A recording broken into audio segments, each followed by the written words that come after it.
Thanks to science and logic, it's becoming apparent that free will doesn't exist in any form. Almost all serious researchers and scientists believe that the universe is fully deterministic, even if the future can't be predicted by quantum indeterminacy.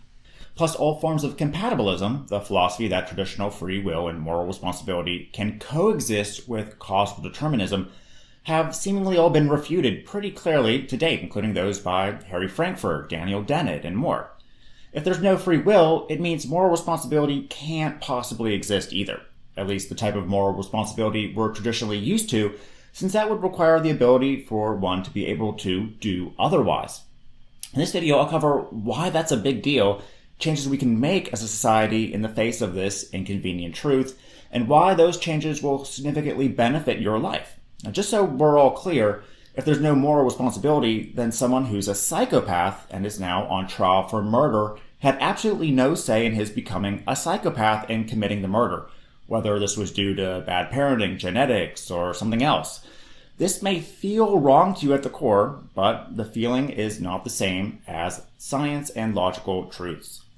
Now, to be clear, I'm not arguing that there's no morality, just that science has killed moral responsibility as we used to think of it.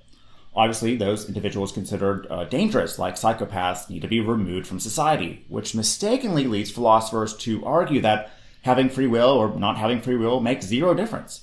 After all, if we just threw up our hands and let everyone do what they please, we'd probably evolve to some sort of lawless dystopia that's terrible for everyone.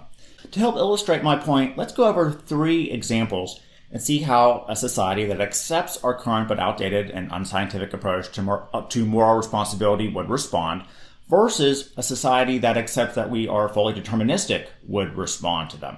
So the first example is number 1, the psychopath. Say, for example, someone with psychopathy, we'll keep going with this example, committed murder. Under normal circumstances, a judge or jury would rule that he could have done otherwise to stop himself from killing and thus should serve a life sentence in prison. He would then spend his life and thousands of taxpayer dollars in jail. On the other hand, if we understood psychopathy and other mental illnesses and disorders, including autism, depression, and so on, are not choices, we could work to create, say, a psychopathy pill that, when taken, cures the person of psychopathy 100% of the time.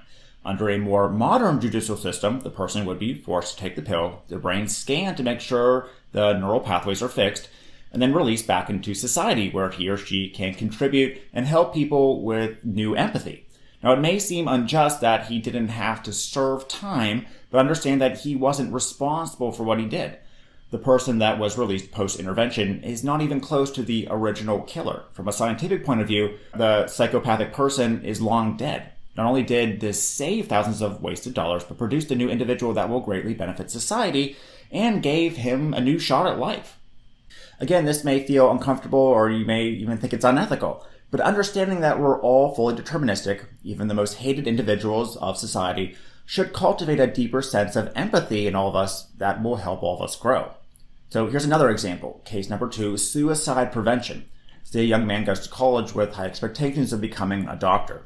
The classes are too hard for him and he drops out and feels like a failure. Because of the disappointment from his parents and himself, he eventually takes his own life. This, unfortunately, is not an uncommon situation. But if we taught people that true failure isn't a real thing, since all our choices are deterministic, no one would be on the hook for failing at life in any regard, whether it's at school, relationships, parenting, etc. Suicide rates could theoretically drop and mental health increase the more this information regarding determinism was shared with more individuals. Or here's another case example. The common criminal. Say a man robs a convenience store in an attempt to get food because he has no job or money. He is sentenced to several years in prison because theoretically he could have done otherwise and not robbed the store. So he'll sit in prison for several years because he was theoretically an evil person and come out worse off because now he's labeled a common criminal in society's eyes. But what if instead of punishing these so-called common criminals, they were temporarily removed from society and educated in ways that would help them get a job? He or she would emerge far better and contribute much more to society, potentially saving the amount of money it costs to educate him or her and the future prison tax fees as well. Now, these are just 3 little examples that came to my head, and I'm sure if you thought about it longer, you can come up with far better examples, more detailed ones. Now, I know what some of you are thinking, but Ben, if everything is deterministic, then there's no point in even trying to change anything, right? Well, that's wrong too, and there's 2 reasons why. Number 1, the future is still unpredictable. As far as we know, as of the recording of this video, causal determinism is not fatalism. We're not fated for a particular future no matter what we do. And number 2, there may be no free will, but there are different levels of control in our lives. The freer we are to follow our desires, the more we can change our lives in society. We can choose which external stimuli to respond to, which will then possibly change our lives for the better. Now, for example, say I'm very overweight and doctors tell me I will most likely have a heart attack soon. If I get in touch with my desire to lose weight, I can throw away all the junk food in my house. This creates a more healthy eating environment I react to, which then causes me to lose weight and avoid a heart attack. Logic and science point to causal determinism and incompatibilism being the most accurate description of reality right now. So maybe we should accept it and start working to make life better for everyone instead of living in an outdated fantasy. How can we make accepting free will as just a silly illusion a reality and work to decrease suffering worldwide? Well, some steps to make this happen include to stop voting in politicians and giving money to media that don't embrace actual real science. We can structure our lives to respond to external stimuli in a way that allows for real change, not fake and outdated personal development. We can work together as a society to make sure we have as much freedom as possible, so we have as many choices to change our destiny as we can. Now, if you want, I'll cover some more thoughts of mine on living free in a deterministic world in a future video if you want. Just let me know below. And let me know what you think of this video too. Make sure to subscribe below if you thought it was interesting.